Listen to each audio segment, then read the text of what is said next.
Hello, everyone. My name is Ann Molesky, and I am here with Victoria Bowler. And today we are back with more reading activities on Teaching Music Tomorrow for you to teach in music class tomorrow. So today we are talking about melody specifically. So last time we talked about rhythm. I think there are some important things that carry over when we talk about rhythm and into melody, but definitely melody is its own can of worms. And we started to talk a little bit about it, and I was like, no, stop. We need to record so that we capture anything. So Victoria, what did I so rudely cut you off about before we pressed record? Okay, so we are talking about something that I kind of thought we might get into when we talked about rhythm, but we didn't go there. One of the questions that we started to kind of tiptoe into is what is reading and what is writing and what is arranging, and then today we will talk about what is the role of audiation, of oral identification, of we didn't even touch sound before symbol, but that's something that really, really, really is important when we talk about melody reading. Melody so much more than rhythm, and you'll tell me if you have a different opinion. The oral context makes such a difference with melodic reading. If you don't have the tonality and the scalar grid in your head before you start, you are going to tank, right? It has to be a collection of pitch relationships that you really have in your ear before you can execute it with your voice. And there's another pathway that I'm going to stop before I get into of vocal versus instrumental reading. So I'm going to stop rambling there. What are your thoughts? Yeah, so this is something that's really important to think about because you're talking about context, right? So if we were just to sing, think about comparative solfa, right? Like Sure. the patterns of intervals and whatnot can exist differently depending on what your tonal center is, what your home note might be. And this is something that we talked about a lot in when I did music learning theory training. And one of the things that I do really like that music learning theorists do is before they sing a song is they establish a tonality, right? So it's this whole ba-da-da-da-da-da-da. Yeah, we did it in the same key. So, bum, bum, and then you know where your tonal center is, right? Yep. And then that way you have that reference point for whatever comes next. And so it's beyond, the first thing is we think about contour, right? And we think about whether something's going higher or lower, staying the same, and how far and all that good stuff. But it really does help to have that framework and that home that we can draw those comparisons to, right? So you have like that relative pitch awareness, and then you also have this whole like within the tonality pitch awareness. So it's very, very multifaceted. Yeah, go ahead. What were you going to say? No, I was just going to reiterate what you said about it being multifaceted, and there are layers to this, and this is one of the reasons that people, myself included, I know that you and I both can have our hands up on this, that melodic reading, melodic writing, melodic improvisation, melodic everything can feel a little bit hairy, scarier, right, than rhythm. Moving from speech and your body to your voice and melodic contour, because it's not just higher or lower. It's higher or lower within whatever context you are setting in terms of tonality. Yeah. Mm-hmm. Yeah, the discrimination properties are that much more complex, right? Like trying to figure out what something is based off of what it is not. Like if you're just dealing with rhythms, often you can kind of decipher those sounds quickly. And I think this is like not backed up by anything that I can cite right now, but I think just like speech is so inherently rhythmic, right? Yep. And so like beat and rhythm just comes very naturally to all of us. It's where we all feel the most comfortable. And I think singing is, like we've been saying, it's just so much more multifaceted. Something else that gets tricky when we're talking about actually reading, and I got like a little sneak peek at what you're going to talk about. So you're going to kind of not talk about what I'm about to talk about. But anyway, when you're talking about actually deriving songs or transcribing songs, something that's important to remember, I think, is that the melody is inextricably tied to that rhythm. So while it's true that you can like derive something rhythmically without the melody, I don't think it's always true. I mean, you could always do it abstractly, but it's much easier for kids to tie that melody to the words, right? To the rhythm. Because for kids, and this is backed up by research, the words are like the song to them. So I think that that's an important thing. Oh, and you are going to talk about that. Never mind. Never mind. Well, So, yeah. no. Let's hang out. Let's hang out here for just one second, Okay. because this could be an area of nuance. There's so much where, Anne, if people are just kind of like listening in the background, they will think that you and I agree on everything. But if you listen closely, you will find areas of nuance where you and I have like different shades of agreement, right? So I want to dig in and see if this is a different shade of agreement. So talking about, we are deriving a melody from the rhythm in and I don't need the melody, I don't need the melodic stuff to be consciously known in order for me to pull the rhythmic durations from the text. But Correct. it is easier for me to derive a melody if I have like a conscious awareness of the beat durations, of the rhythm durations on the beat. But you also made the statement that the rhythm is tied to the text, which is absolutely true. That's how we teach pulling out standardized Western notation, is how does the text fall on the beat? So what's your opinion about, let's imagine that we are trying to figure out if something is higher or lower, how much higher, how much lower.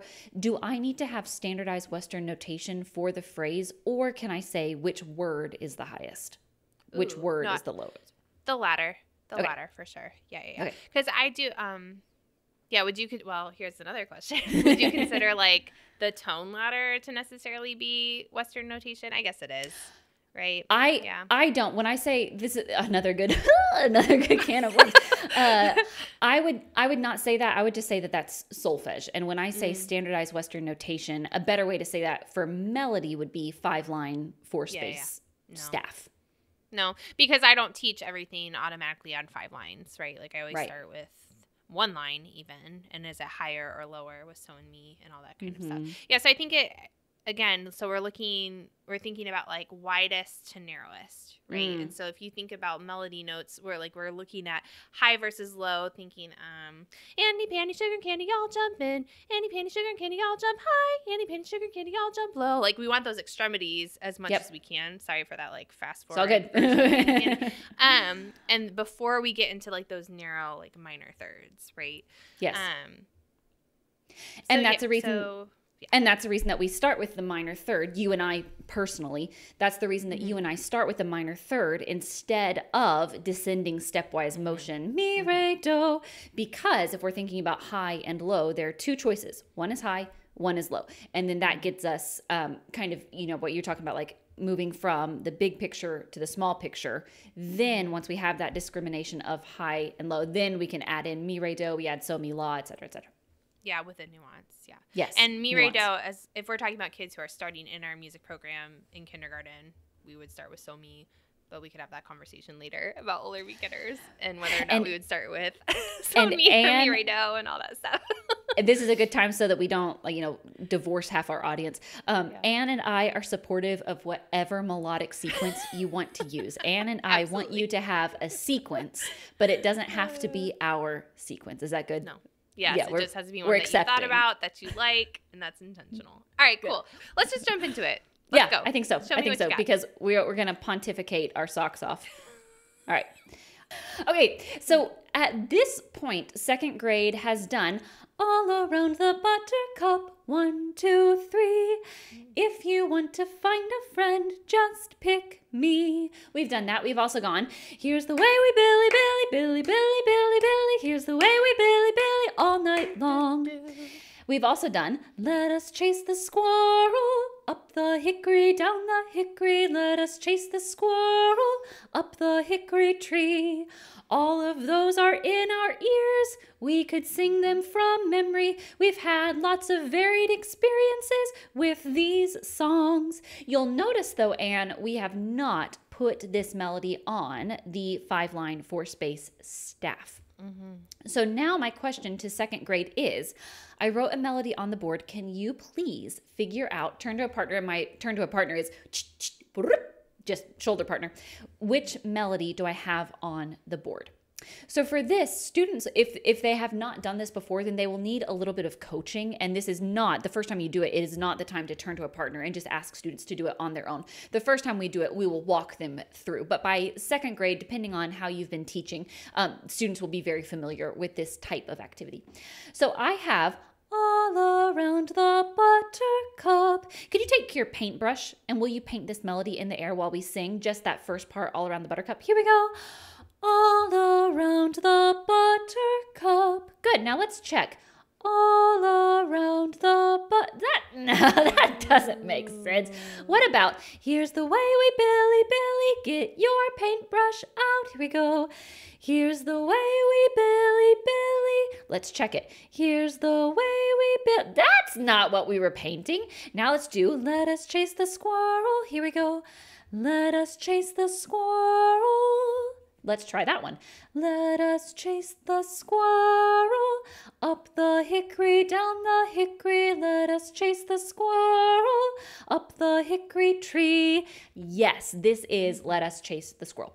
So this is kind of the first one of an earlier experiences of discrimination of a visual to what we're hearing in our heads. Early as in the concept of, in this case, Ray. Another thing that we can do, fast forward many weeks later. Do, do, re, re, mi, so. Do, do, re, re, mi, re, re. Do, do, re, mi, so. Mrs. Victoria didn't write it. So let's choose this one. So, mi, do. Then we'll go through, we read the same thing again, and we will read this second ending. Then we go through, we read the same thing again, and we read this third ending. And then I say, choose your favorite ending, and students can pick which one they want. So the difference here is all of this is already in our ears. We already have this locked in, ready to go, where we can sing the song kind of at the drop of a hat. This is sight reading unknown material, changing the ending, and you'll notice that now we're on the 5 lines, 4 spaces. So very early experience with visual notation, zooming through later experiences with visual notation. Yes, love that. So, would you have had students write with just like the dots, like what we read with paintbrushes, on their own before being asked to read it back? Or does that always happen in the same order? Does it depend? Or how does that work for you? Because it's kind of an abstract representation, right? Yeah. With this, I want them to see the melodic contour of that. So for me, the writing is the paintbrush. The paintbrush is the writing. But then you're like, is that physical prep? Is that visual prep? It's like, yes, it's all of it, because they're all combined all at the same time, right? I don't mind having students create their own visual representation, with like physically drawing on a sheet of paper. For me, this is like a transition activity from like one thing to the next thing. So I would not, so like when I say a transition activity, what I mean is we've just done one of these songs and now I'm moving into Let Us Chase the Squirrel. Gotcha. So that kind of thing. But it just depends on how you're using it. For me, it's a time thing. But you tell me your opinion on that. I have no opinion. I think that same thing. So like if I'm prepping, what do you use? It's a race on, right? Yeah. So I would probably do lots of, before we actually derive the formal notation, have them help me kind of derive. Like, is it going, show me with your fingers, are we ascending, are we descending, are we staying, are we coasting? Like, what is it? Yes. Get out our little airplanes kind of thing, to kind of do some of that, like, visual prep before it's on the staff. So same idea, right? I don't think, and the reason I asked is because I don't think you always have to make sure that there's that same order all the time, because there's so many of those skills happening simultaneously, right? Like, we can get really bogged down in making sure we always do things in this. I mean, trust me, I'm all about the sequence, like always doing it in the same order, but there's so much gray area and overlap between all of these different skills, right? And then another thing is, this is not our one lesson on Ray. Right? And this is not our one experience with Let Us Chase the Squirrel, right? There's a reason that there are 3 songs on the board, and we are like kind of zigzagging between lots of different experiences. Yeah, so I think taking the pressure off like the one golden activity to move to reading melody, that it's, if you can step back and say, like, I have 13 different activities for reading Ray before standardized Western notation. But they're all happening like with different songs at different times and different modalities and everything like that. Yeah, and what's nice about the melodic contour notation is that it shows it without the intimidation of those lines and spaces, right? Because when you see a lot of that ink on the page, that's intimidating for kids. So it's nice to see that, or doing it with magnets on the whiteboard or whatever it might be, and then going back in and like drawing the expo marker line through the magnet, or showing it the way that you did, I think is a really approachable way to be like, oh, it's the same thing. Like, we already did this. It's just it's showing us how far the notes are now. And this is why you start with a single line staff, right? Because we're just like getting rid of information that doesn't matter to us. Right. Gets confusing. Yeah, no, I love it. It's great. And much like we talked about last time with the rhythm things, like this whole identify, translate, read, write thing, just audiate, which is a lot of what you were doing, happens kind of all at once, because it's connecting all those musical experiences to whatever form of notation you're using. Yeah, I love it. Cool. Okay. All right. Well, yes, and it. Yes, and I'm going to show you this stick to staff thing. So maybe first I should talk a little bit about stick to staff. So this is huge. Let me kind of equate it to what you just did. So this whole idea of contour for me is easiest for kids to see in a simple form. And for me, that simple form is abstractly like you did, or with a tone ladder, or with a body ladder. So when I don't want to say always, most often, like 85% of the time, if I'm deriving a melodic element with my kids, I'm doing it in stick notation first. And then I'm doing a second lesson where we put it on staff notation. Okay, so whether that's a 1-line staff, a 2-line staff, whatever it's going to be, so they can see it both ways. And then like you're like really hitting it big if you can do it another time and alter the spaces and lines. So what I mean by that is, like, if I did so and me, so is above a line, me is below a line, the next lesson I'm going to have 2 lines with so on the top line, me on the bottom line, right? So they can see it lots of different ways because we're using movable bow, all that good stuff. So because of that, having the ability to see stick notation and sing or play from stick notation with solfa into staff notation is a skill that our kids, at least in my classroom, need to have, because we kind of go back and forth a lot and we can see it both ways. A lot of things in my classroom happen in stick notation. They just do. It's just quicker. it's just kind of easier from just to be honest, from a teacher perspective. But they need to have those skills, right? So here you see, this is a So Mi La set with stick to staff. There's a lot going on when you look at this. There's a lot of color. This is more vintage and acoustic for you. But anyway, so the idea is that we would see this staff notation up here, and we have these 4 different flowers, and one of these will match the contour that we have. So our purple flower here is so, so, mi, so, so, la. Our pink flower is so, so, la, so, so, mi. Our orange flower is so, so, so, mi, mi, mi. And our blue flower is la, la, so, so, so, mi. Now, kind of think about that, and this is a lot of choices, right? Like level 1 would be 2 choices, not 4. Sure. Okay. So now think about the contour of this staff notation. Do, do, do, do, do, do. Where do you think that should go on your body? Do, do, do, do, do, do. So if our first note is so, well, that takes out the blue flower. Where do we go next? So, so, up means to la.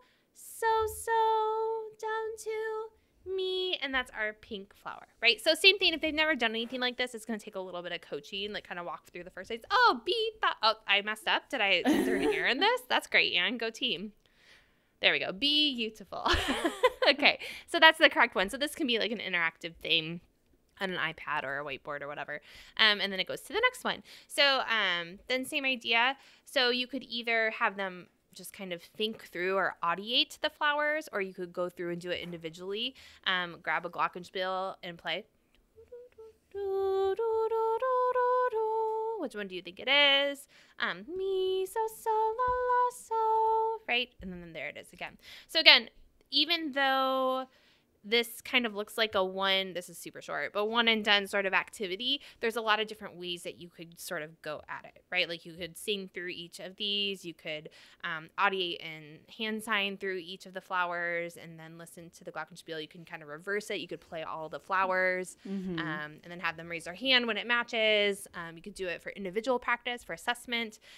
Just lots of different ways to kind of attack this idea of translating. Again, so we have identify, translate, read, and write, sort of translating this melodic contour on the staff into the stick notation. So again, pretty basic, but yeah. This is something that would be great for centers as well. Yeah. If you had this on just like the class iPad and kids could go through, oh gosh, they would love this. Yeah. So it's all set up, and then just kind of reroutes you back if you make a mistake. And then pushes you forward when you get the right one. But yeah, so just again, like the melodic reading, as we're talking, and maybe I shouldn't say this because I haven't fully thought of it, but requires I will say this. It requires a different level of audiation than the rhythmic reading, right? I think so. Like, because you're doing so much discrimination in a different way that isn't as inherently visual, especially if you're using stick notation. Like if you're doing staff notation or the abstract notation or the contour, like showing explicitly the contour, they can't see that in stick notation. So that's really tricky. That's a pretty high level deal. So it has to go off of the solfege intervals, right? You just have the SSML, right? Stuff like that. So they have to have it in their ears already. And that's what this is. And one of the things that I like about this is you limit their options. So even though, yes, there are 4 options, but depending on where they are in the year, like that's absolutely an appropriate number of options. That way they don't have to generate all of the stick notation on their own, because another way that you could do this is turn it into a writing activity where you show it to them on the staff and say, now write it in stick notation with the solfege, right? And that would be even more advanced. But since the correct answer is there on the board, all they have to do is hear it in their heads and visually identify the correct flower. But all of the answers are already there, and they know which flower it is by eliminating the flowers that it is not. Yeah, which is what, like, everything we do, like, all this discrimination learning is learning what something is by what it isn't, right? And being able to make those comparisons and figure out, well, is it even starting on the right pitch, right? Like, 2 of the last ones I just showed you, like, 2 of them started on so, but the actual pattern starts on me. So even that, like, helps them get to where they need to go. And the kid who chooses their own starting pitch is at a different place than the kid who just isn't quite sure about the contour, right? So that tells you 2 different things about what's happening with your kids and the types of things you might need to remediate as well. Yeah, absolutely. I also like that all of the rhythms were all the same. Because that eliminates, you could change the rhythms, and that would be like another layer for them to look at.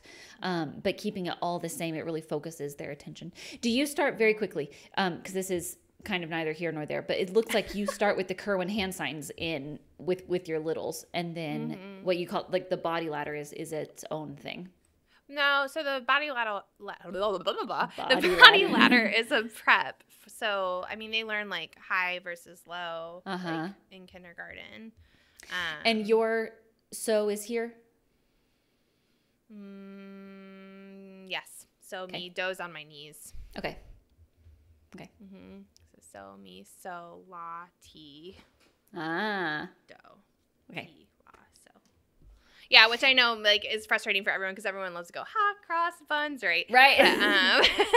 But no, I do it. So then Ray's like kind of on your like mid thigh area, and then down. So, but you put it on your body first before I'm being asked to do this like fine motor. It's here. It's But you know what? Okay. No, I don't want to, like, again, we could go down so many rabbit holes. Like, what is the point of the body ladder? Do I really care where they put Ray? Do I really care, like, or are they just showing the contour with, like, a pretty decent spatial awareness, right? Because if I'm singing, like, Rocky Mountain, Rocky Mountain, Rocky Mountain High, do I really care if they're putting, like, the exact rhythm and the exact right spacing on their bodies, or even with hand signs, do, do, do, mi, do, do, right, as they're going through? No, it's a tool. It's not something that, like, that's not where I need the finesse to come in. You know what I mean? It's something that's just aiding those kids who need that extra scaffold. Yeah. So, So that's how I feel about that. So I know Absolutely. that we can get really passionate about that. I'm a little bit more passionate about rhythm syllables than I am about body ladder. But We'll have that conversation. Not today. Off the record. With a bottle of wine. All right. Well, I think that's where we have to wrap it up with that.